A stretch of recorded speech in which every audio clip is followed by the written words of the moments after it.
Chapter 8 of The Darkening Age by Catherine Nixey. How to destroy a demon. He completely demolished the temple belonging to the false religion and reduced all the altars and statues to dust. The Life of Martin, 14:6.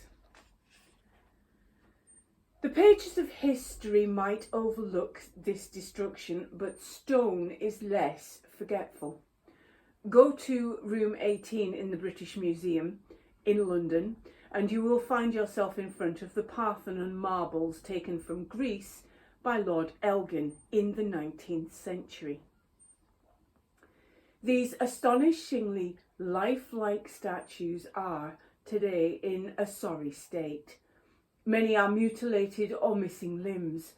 This, it is often assumed, was the fault of Lord Elgin's clumsy workmen or fighting during the Ottoman occupation.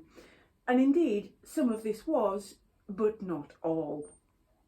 Much was the work of zealous Christians who set about the temple with blunt instruments, attacking the demonic gods, mutilating some of the finest statuary Greece has ever produced.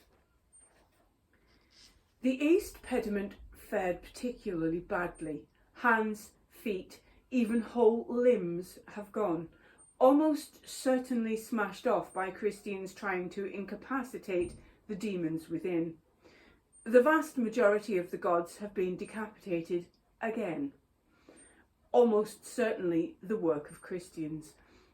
The great central figures of the pediment that would have shown the birth of Athena were the most sacred, and thus to the Christians the most demonic.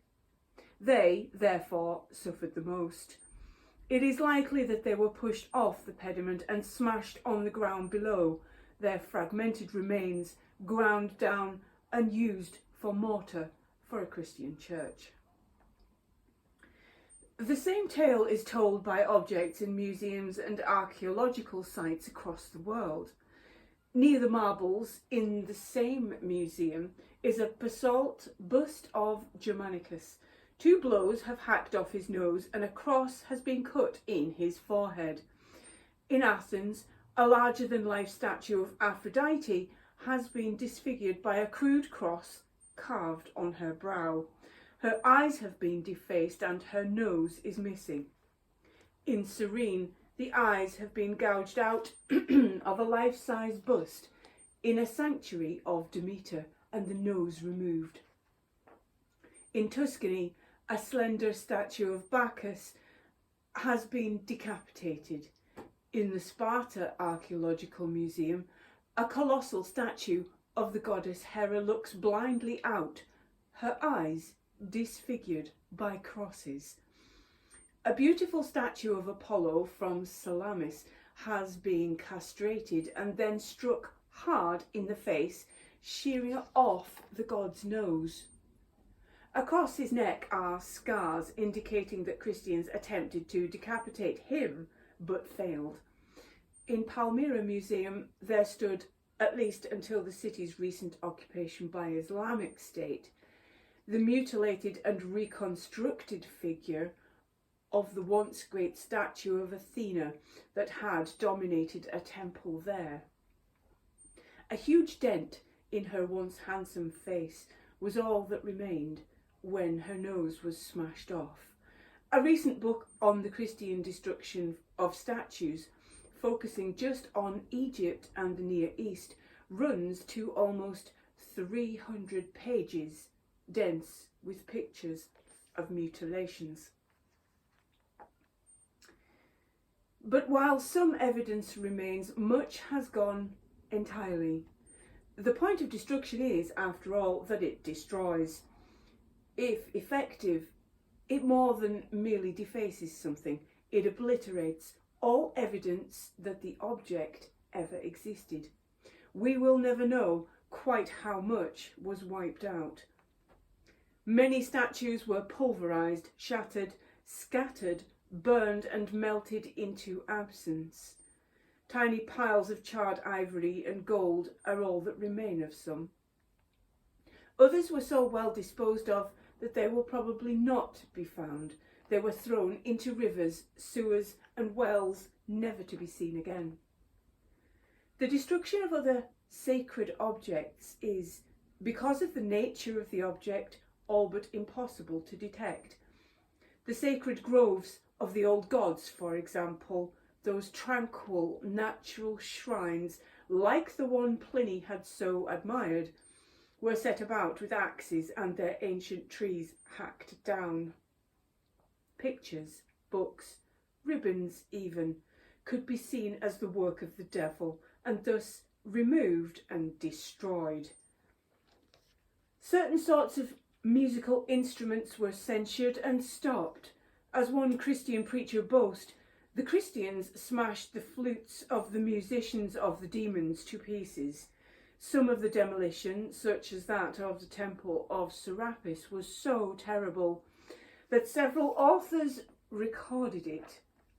Other moments of vandalism were immortalised in glowing terms in Christian hagiographies. Though these are the exceptions, far more violence was buried by silence. Nevertheless, where written sources are silent, archaeology can speak volumes. In Egypt, countless chisel blows neatly defaced, in the most literal sense of the term, the images of the gods in the Dendera temple complex on the left bank of the Nile. Divine figures were attacked with tiny hack marks, usually several hundred for each figure. The archaeologist Eberhard Sohr, a specialist in the archaeology of religious hatred, has observed that the closeness of these cuts and their regularity hints at blows made with almost frantic rapidity. In Rome, he explains that the axe that mutilated a fresco of the god Mithras was swung with what must have been considerable force. The marks of the hammers, chisels and iron bars on these ancient statues can, a mute Morse, tell archaeologists a great deal. In Palmyra, what remains of the statue of Athena shows that one single furious sword blow had not been enough to decapitate her, though often one blow was not felt to be sufficient. In Germany, a statue of the goddess Minerva was smashed into 6 pieces. Her head has never been found. In France, a relief of Mithras was smashed into more than 300 pieces. Christian writers applaud such destruction and egged their rulers on to greater acts of violence. One gleefully observed that the Christian emperors now spit in the faces of dead idols, trample on the lawless rites of demons, and laugh at the old lies. An infamous early text instructed emperors to wash away this filth and take away, yes, calmly take away, the adornments of the temples. Let the fire of the mint or the blaze of the smelters melt them down. This was nothing to be ashamed of. The first commandment could not have been clearer. Thou shalt not make unto thee any graven image, it said. Thou shalt not bow down thyself to them, it continued, nor serve them, for I, the Lord thy God, am a jealous God, visiting the iniquity of the fathers upon the children unto the 3rd and 4th generation of them that hate me. The Greek and Roman temples, no matter how ancient or beautiful, were the homes of false gods, and they had to be destroyed. This was not vandalism, it was God's will. The good Christian had a duty to do nothing less. The speed with which toleration slipped into intolerance and then downright suppression shocked non-Christian observers. Not long after Constantine had gained control of the whole empire in AD 324. It is said that he forbade any governors who were still pagan from sacrificing or from worshipping idols, thus disbarring non-Christians from moving them into the plum positions in the imperial government. Then he went still further and passed 2 new laws against what he called these sanctuaries of falsehood. One law restricted the pollutions of idolatry so that no one should presume to set up cult objects or practice divination or other occult arts, or even to sacrifice at all. The second law, assuming the success of the first, ordered mass building and extension of churches, as if almost everybody would in future belong to God once the obstacle of polytheistic madness had been removed. Over the course of the 4th century, in language that was at times hostile to the point of hysterical, legal pressure against the pagans increased. In AD 341, Constantine's son, Emperor Constantius, banned sacrifices. Superstition, the law announced, shall cease. The madness of sacrifices shall be abolished. Anyone who dared to disobey could look forward to an ominously vague, suitable punishment. A little later, it was ordered that the temples were to be closed. It started to feel dangerous to even visit them. The Emperor Julian later acerbically observed that while Constantine robbed the temples, his sons overthrew them. In AD 356, it became illegal, on pain of death, to worship images. The law adopted a tone of hitherto unseen aggression. Pagans began to be described as madmen whose beliefs must be completely eradicated, while sacrifice was a sin and anyone who performed such an evil would be struck down with the avenging sword.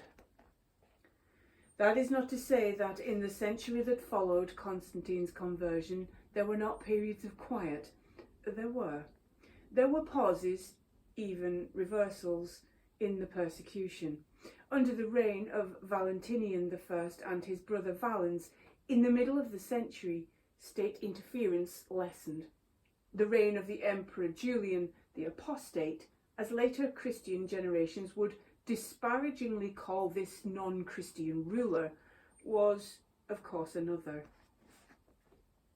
But Julian's reign was brief, and just half a century after Constantine, it was already too late to reverse the attrition that had begun. Julian, one Christian would tell his flock, was but a cloud which will speedily be dispersed. He was right. By the time Theophilus attacked Serapis, the laws were on his side, but many other Christians were so keen to attack the demonic temples that they didn't wait for legal approval. Decades before the laws of the land permitted them to, zealous Christians began to indulge in acts of violent vandalism against their pagan neighbours. The destruction in Syria was particularly savage. Syrian monks, fearless, ruthless, fanatical, became infamous both for their intensity and for the violence with which they attacked temples, statues, and monuments. And even, it was said, any priests who opposed them. Libanius, the Greek orator from Antioch, was revolted by the destruction that he witnessed. These people, he wrote, hastened to attack the temples with sticks and stones and bars of iron, and in some cases disdaining these, with hands and feet. Then utter desolation follows, with the stripping of roofs, demolition of walls, the tearing down of statues and the overthrow of altars, and the priests must either keep quiet or die. So they sweep across the countryside like rivers in spate. Libanius spoke elegantly of a huge temple on the frontier with Persia, a magnificent building with a beautiful ceiling, in whose cool shadows had stood numerous statues. Now, he said, it is vanished and gone, to the grief of those who had seen it, and the grief of those who now never would. This temple had been so striking, he said, that there were even those who argued that it was as great as the temple of Serapis, which, he added, with an irony not lost on later historians, I pray may never suffer the same fate. Not only were the monks vulgar, stinking, ill-educated and violent, they were also, said their critics, phonies. They pretended to adopt lives of austere self-denial, but actually they were no better than drunken thugs, a black-robed tribe who eat more than elephants, and by the quantities of drink they consume, weary those that accompany their drinking with the singing of hymns. After going on their rampage, these men would then, he said, hide these excesses under an artificially contrived pallor and pretend to be holy, self-denying monks once again. Drunks they might have been, but as Libanius saw, they were ferociously effective.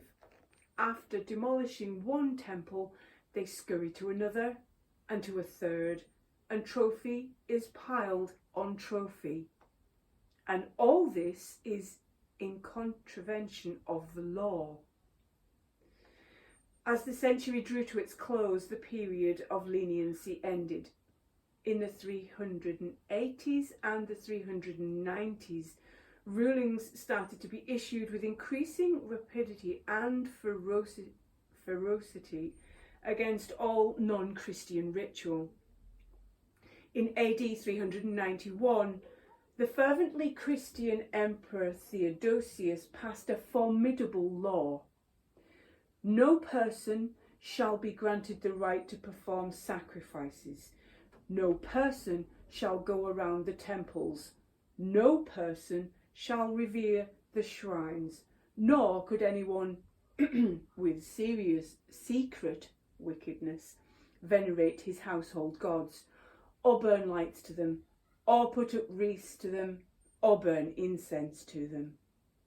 Then in 399, a new and more terrible law came.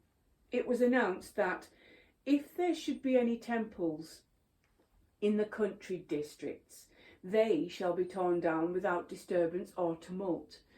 For when they are torn down and removed, the material basis for all superstition will be destroyed. It has been argued that the laws against pagans were mere noise. No imperial troops followed the words into the provinces, and the sheer number of laws hint at their ineffectiveness. Like a teacher who has to repeatedly tell a class to be quiet, their frequency indicates their impotence, as indeed one law petulantly admits. We have been impelled, it huffs, by the madness of the pagans, to repeat the regulations which we have ordered. But repetition need not necessarily mean that a law was ineffectual. It might also mean that it required clarification. These edicts were far more than just words, and it is disingenuous to suggest otherwise. They gave carte blanche to Christians to cleanse the demons from the sinful pagans.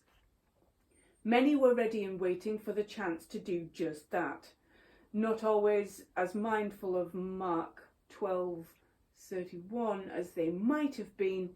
Many Christians declined to love their polytheistic neighbours and instead agitated to reduce their temples to rubble.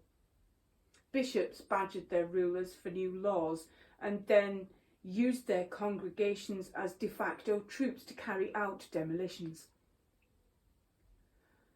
As the laws became increasingly shrill, the extent of the destruction increased, as too did the openness with which it was done.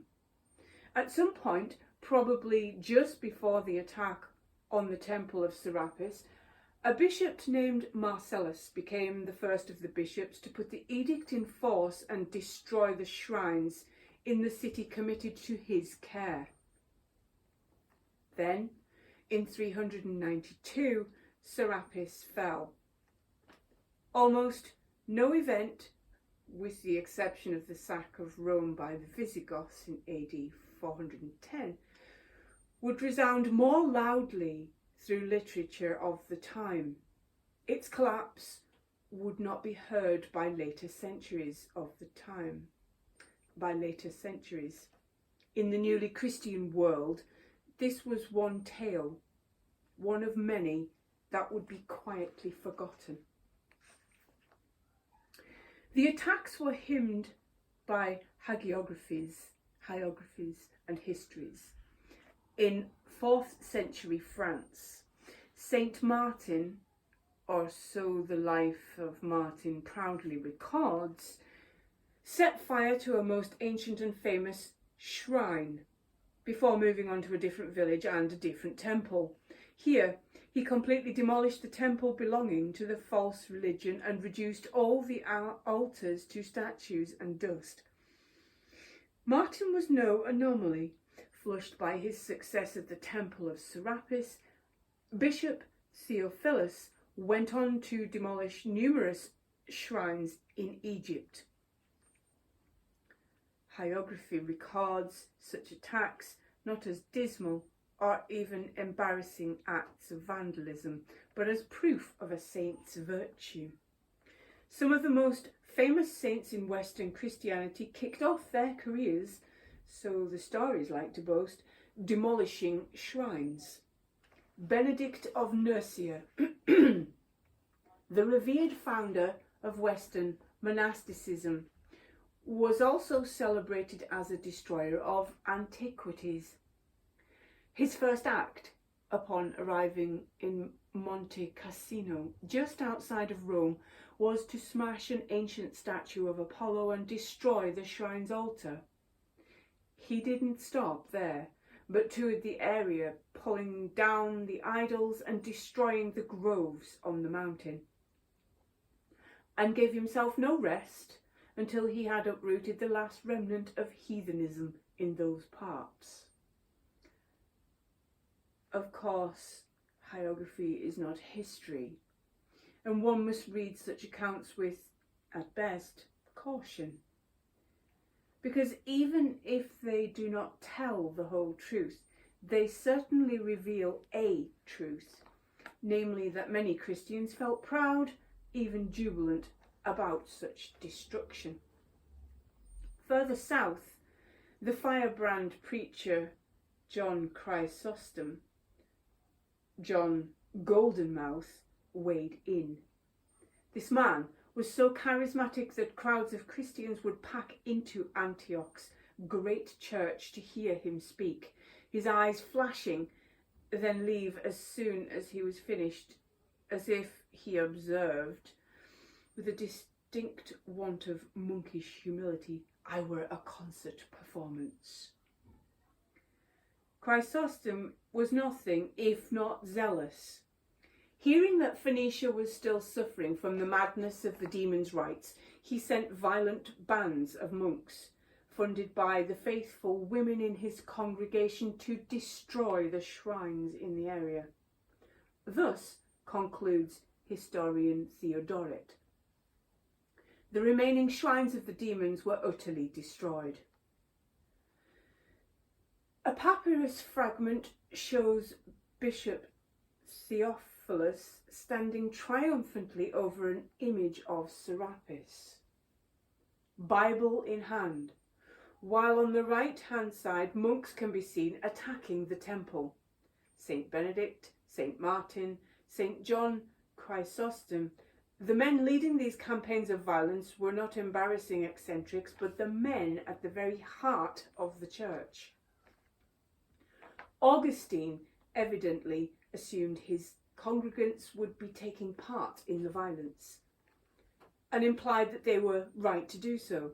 Throwing down temples, idols and groves was, he said, no less than clear proof of our not honouring but rather abhorring these things. Such destruction, he reminded his flock, was the express commandment of God. In AD 401, Augustine told Christians in Carthage to smash pagan objects because, he said, this was what God wanted and commanded. It has been said that 60 died in riots inflamed by this burst of oratorial fire. A little earlier, a congregation of Augustines, eager to sack the temples of Carthage, had started reciting Psalm 83. Let them be humiliated and be downcast forever, they chanted with grim significance. Let them perish in disgrace. It is obvious that this violence was not only one's Christian duty, it was also, for many, a thoroughly enjoyable way to spend an afternoon. Those carrying out the attacks sang as they smashed the ancient marble and roared with laughter as they destroyed statues. In Alexandria, idolatrous images were taken from private houses and baths, then burned and mutilated in jubilant public demonstration. Once the assault was complete, the Christians all went off, praising God for the destruction of such error of demons and idolatry. Broken statues themselves were another cause for hilarity. Their fragmented remains occasion for laughter and scorn. Chants appeared celebrating these attacks. Coptic pilgrims who visited the city of Hermopolis in Egypt could join with the faithful as they sang a local hymn to the destruction. The humorously apposite insult was much enjoyed by God's warriors. In Carthage there was an annual religious ceremony in which the beard of a statue of Hercules was ceremonially gilded. At the beginning of the 5th century, some Christians mockingly, in inverted commas, shaved the statue's beard off. It was, for them, a moment of much hilarity. For the watching polytheists, it was a desecration. Statues, the very seat of the demons themselves, suffered some of the most vicious attacks. It was not enough merely to take a statue down. The demon within it had to be humiliated, disgraced, tortured, dismembered, and thus neutralised. A Jewish tractate known as the Avodah Zarah provided detailed instructions on how to properly mistreat a statue. One can desecrate a statue, it advised, by cutting off the tip of its ear or nose or finger, by battering it, even though its bulk be not diminished, it is desecrated. Merely taking the statue down, or spitting at it, or dragging it about, or throwing dirt on it was not, the treatise warned, sufficient.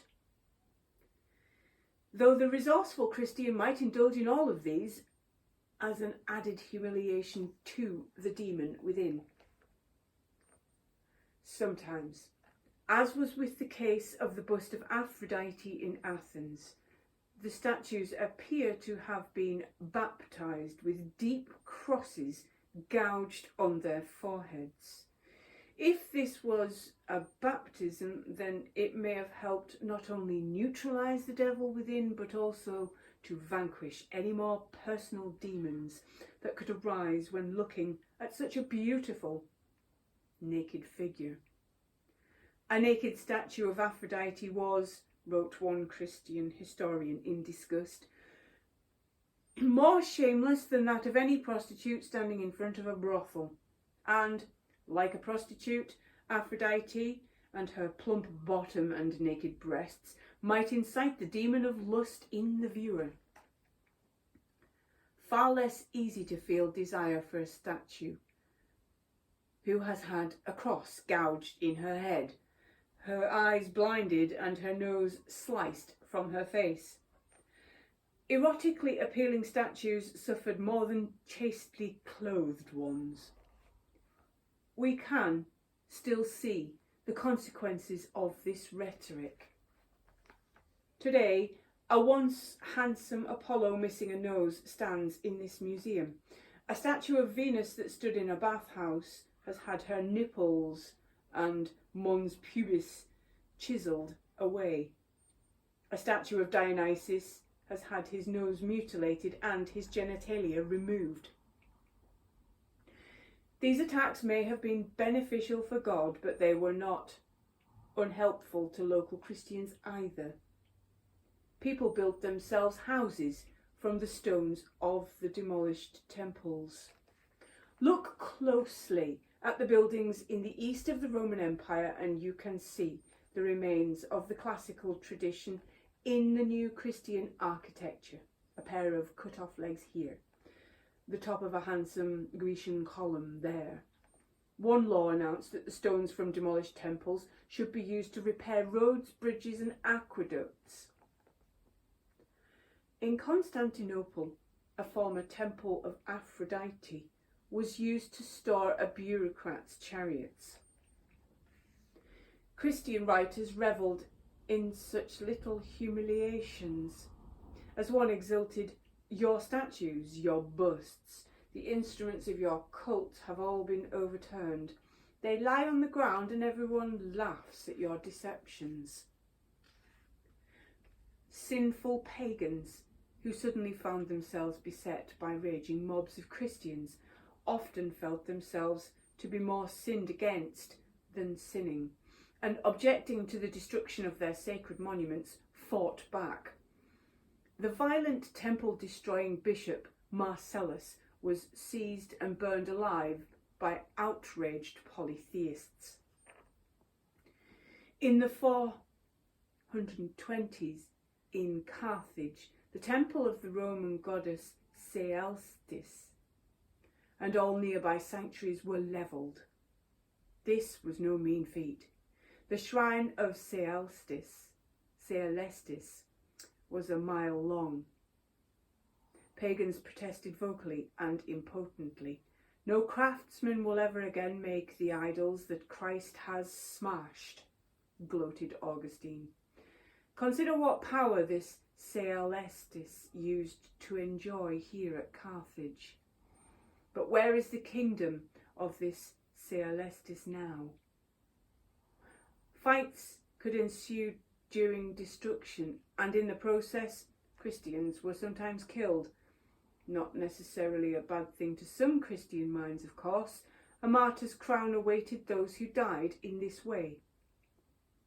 Encouraged by this tempting incentive, some went further, and intentionally provocative attacks were launched by Christians wishing less to destroy than to be destroyed, and win martyrdom in the process.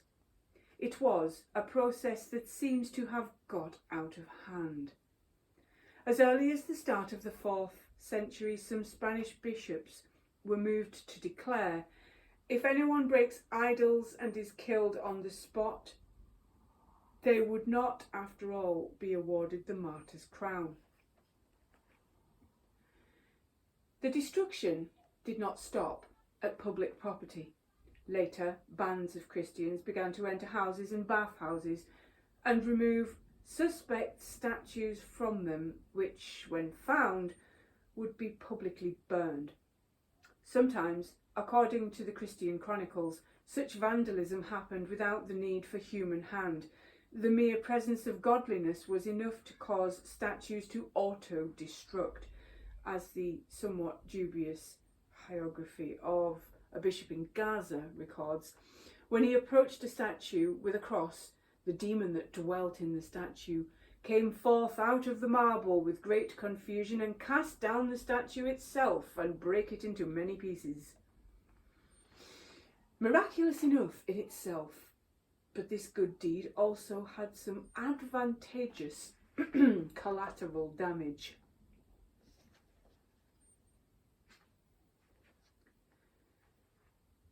As our hagiographer records with satisfaction, Two men of the idolaters were standing beside the base on which the statue stood, and when it fell, it clave the head of the one in twain, and of the other it brake the shoulder and the wrist, for they were both standing and mocking at the holy multitude. Christian accounts revel in such fortuitous accidents. The apocryphal Acts of John tells what happened when the Apostle John travelled to Ephesus and to the famous temple of Artemis, one of the 7 wonders of the ancient world. John arrived on a feast day, so while all the locals were wearing white and celebrating, John, dressed in black, entered the temple and started to preach against their godless ways. Then, with divine help, he caused the altar to splinter into many pieces, all dedications in the temple to fall, and the images of the gods to topple. As if that weren't enough, then half of the temple fell down, so that the priest was slain at one blow by the falling of the roof. After this satisfactory display, the Ephesians, with due rending of garments and weeping, promptly came to heel and started worshipping the one true God. Like martyrdom, this holy and important work required no special knowledge or skills. While it may take months of effort, years of training and centuries of accumulated knowledge to build a Greek temple, it took little more than zeal and patience to destroy one. At the end of the 4th century, as the laws against pagans were building to an aggressive crescendo, the Bishop Marcellus was said to have destroyed the vast and still hugely popular temple of Zeus at Apamea, with prayers and the help of a man who was no builder or mason or artificer of any kind. Today, Marcellus is worshipped as a saint in the Orthodox Church. Though even Christian accounts often present these divine destroyers as incompetent bunglers, Marcellus launched numerous failed attempts on that ancient temple before finally getting it to collapse.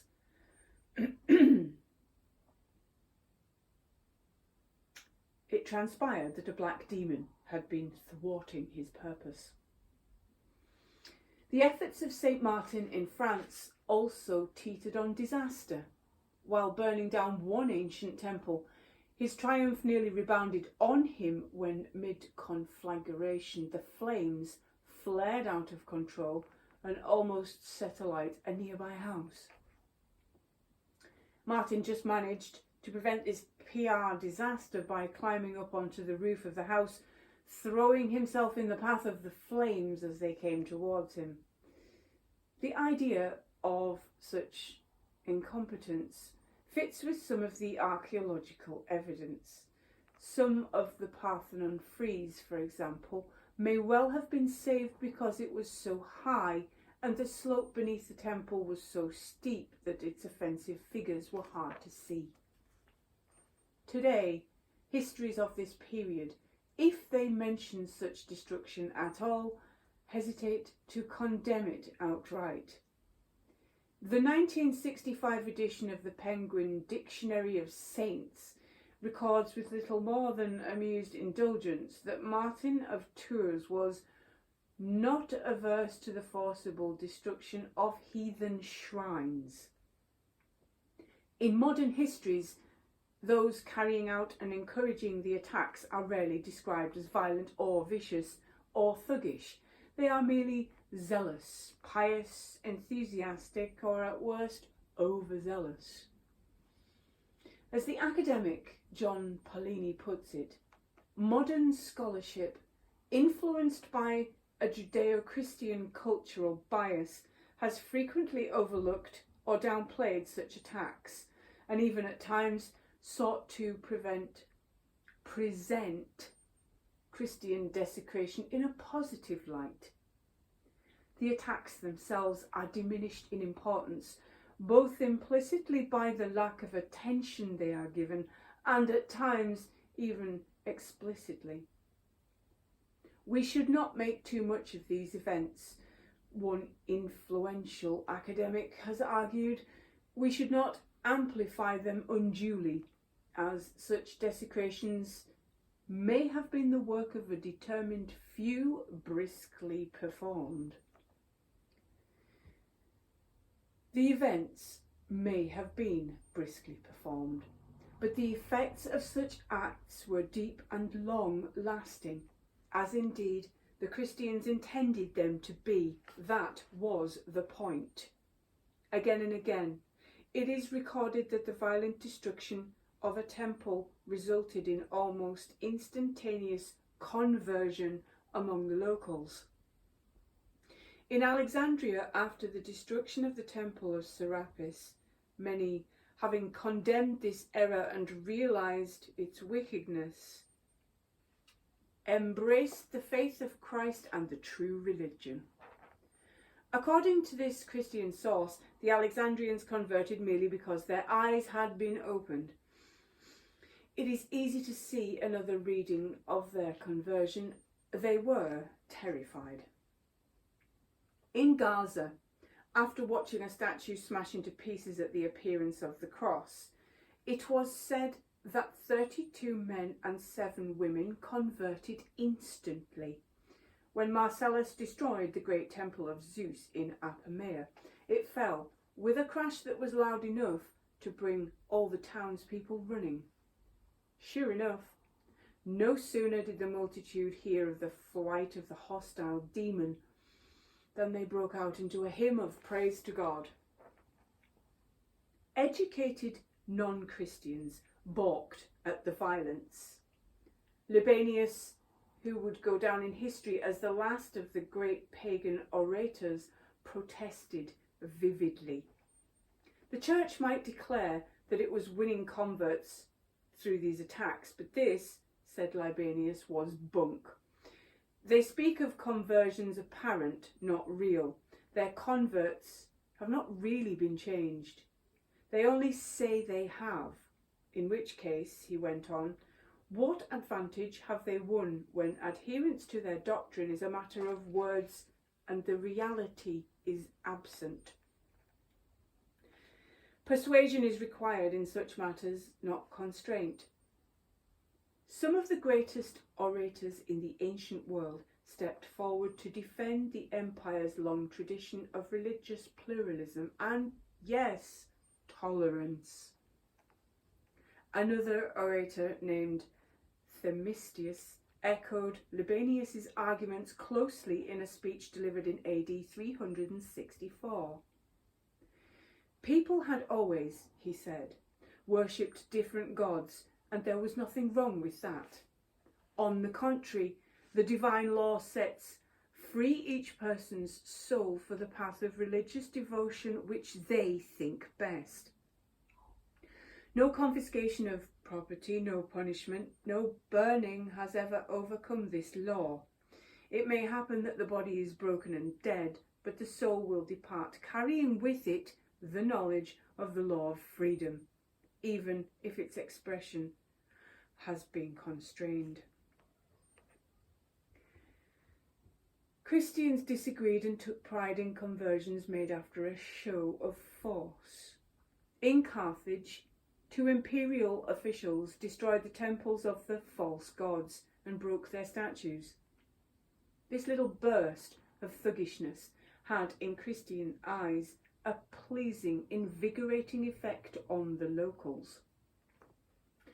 As Augustine observed contentedly, almost 30 years have gone by since that day, and anyone can see how Christianity has grown, especially by the conversion of those who were held back from the faith. In Gaul, after watching St. Martin pulverise their ancient temple in silence, it is said that the local villagers realised that the divine will had rendered them speechless and panic-stricken to stop them resisting the bishop, and as a result almost all of them converted to the Lord Jesus. St. Martin, encouraged, set off to destroy yet another temple in yet another village. Martin's good efforts exerted a doubly beneficial effect on the unbelievers of Gaul. For in those places where he had destroyed the pagan shrines, he immediately built either churches or monasteries, quite probably using the same stones. One might dismiss the hagiography of Martin as mere fiction, but archaeology supports its general theme.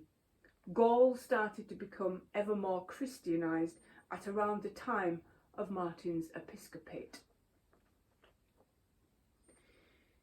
The destruction of temples, the vandalizing of statues, the terrorizing of citizens. It is all a long way from the peaceful fiction of the Seven Sleepers story. To understand what really went on in this period, imagine for a moment a parallel tale, a tale to which the archaeology of Ephesus can even add a little hard fact. Imagine for a moment there was another sleepier, an eighth man who, like the Christians, slipped into a divine stupor on that day in AD 250.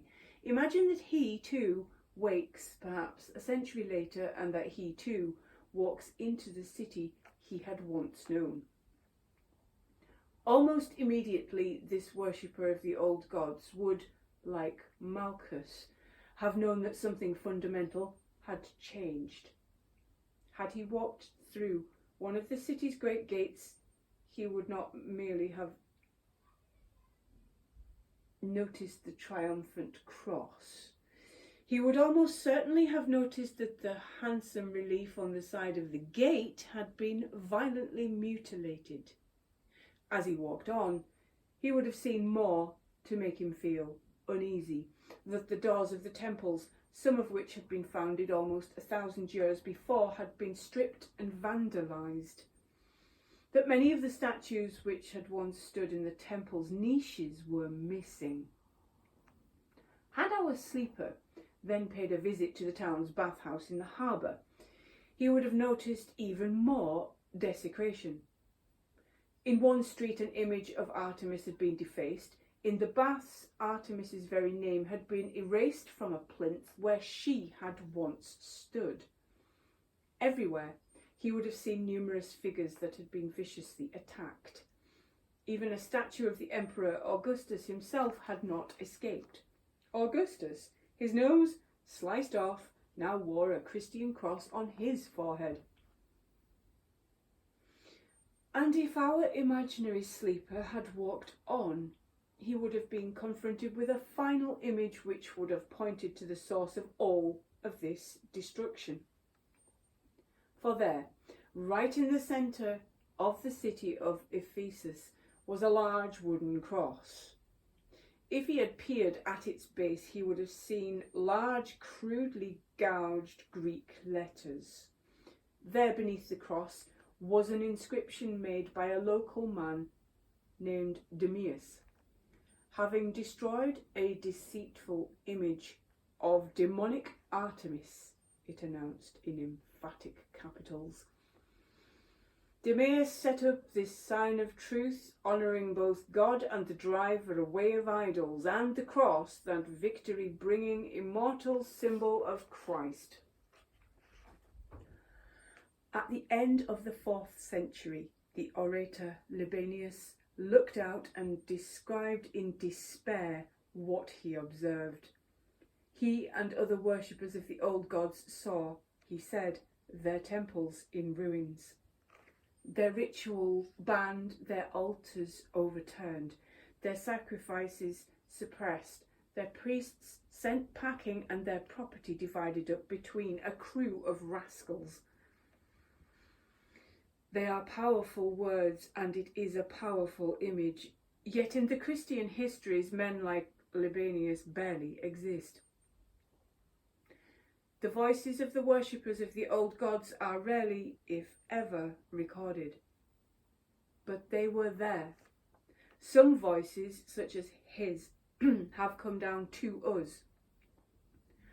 Far more must have expressed such feelings.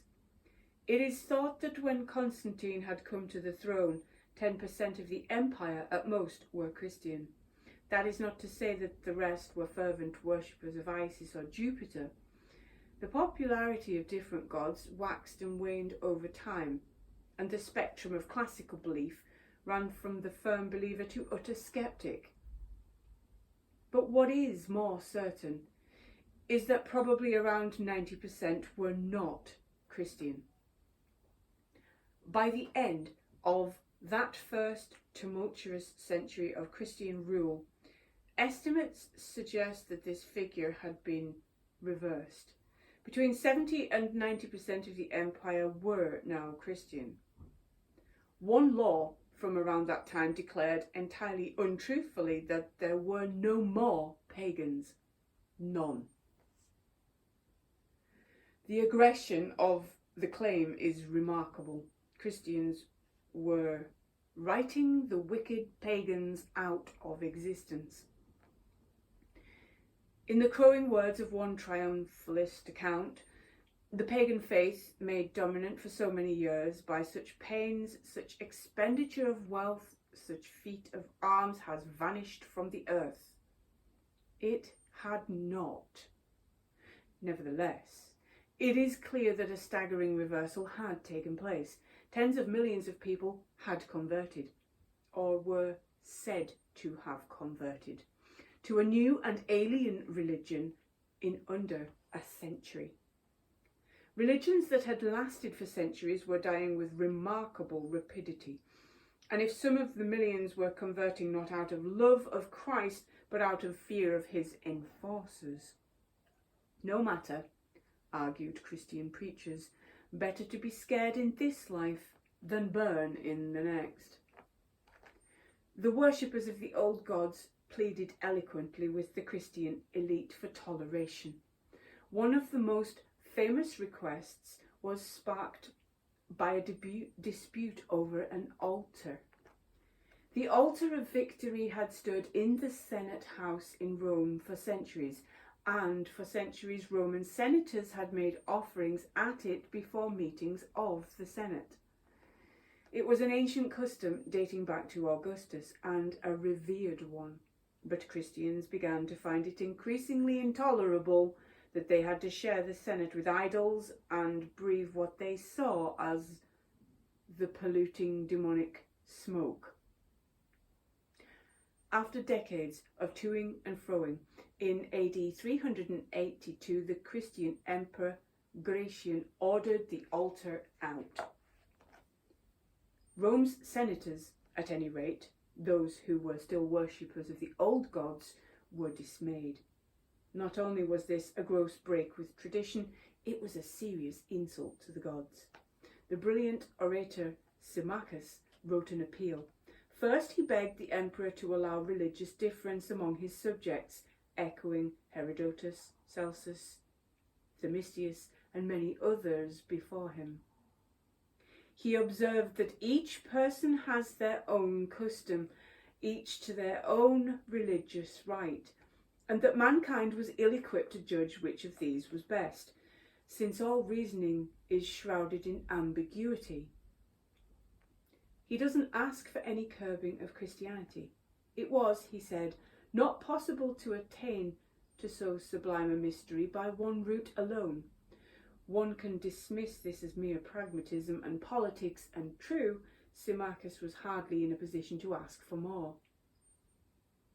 But that is too cynical. Whether the Greco-Roman polytheism was truly tolerant or not, there is no doubt that the old ways were fundamentally liberal and generous.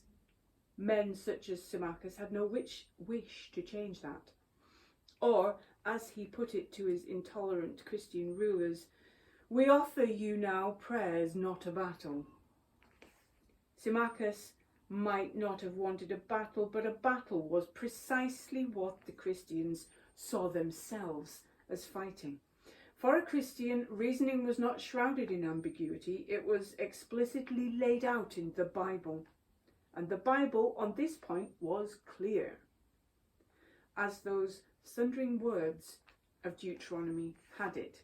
Toleration of other religions and their altars was not what was required. Instead, the faithful were required to raze them to the ground. No Christian could agree with the relativistic quibbles of Symmachus.